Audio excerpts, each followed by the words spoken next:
এই স্পাইডারম্যান, তুমি আমার রাস্তা আটকালে কেন? আমাকে বাড়িতে যেতে দে। আরে ছোট্ট স্পাইডার, বাড়িতে যেতে হলো তো আমার সাথে লড়াই করতে হবে। এই দেখ, আমার কাছে শক্তিশালী একটা স্পাইডারম্যান আছে। এবার দেখি তোর কাছে কোন ম্যান আছে। তাই নাকি স্পাইডার ভাই? তোমার সাথে লড়াই করতে হবে। এই দেখো, আমার কাছে আয়রন ম্যানের বাচ্চা আছে। এবার দেখি তোমার কাছে কোন ম্যান আছে। আর তাই নাকি রে, এই ছোট্ট আয়রন ম্যান আমাদের কি করবে? এই দেখ, আমার কাছে শক্তিশালী আর একটা স্পাইডারম্যান আছে। এবার দেখি তোর কাছে কোন ম্যান আছে। আর স্পাইডার ভাই, তোমাকে এখনো বলতেছি আমাকে বাড়িতে যেতে দাও। এই দেখো, আমার কাছে ভেনমের ছেলে আছে। এবার দেখি তোমার কাছে কোন ম্যান আছে। আরে পিচ্ছি স্পাইডার, তোর কাছে তো সব প্রতিবন্ধী ম্যান। এই দেখ, আমার কাছে একটা স্পাইডার হাল্ক আছে। এবার দেখি তোর কাছে কোন ম্যান আছে।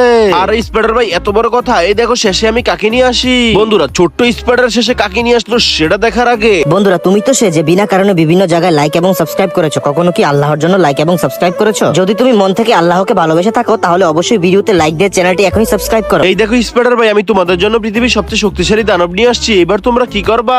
আরে এবার তো আমাদের পলানো ছাড়া কোনো উপায় নেই।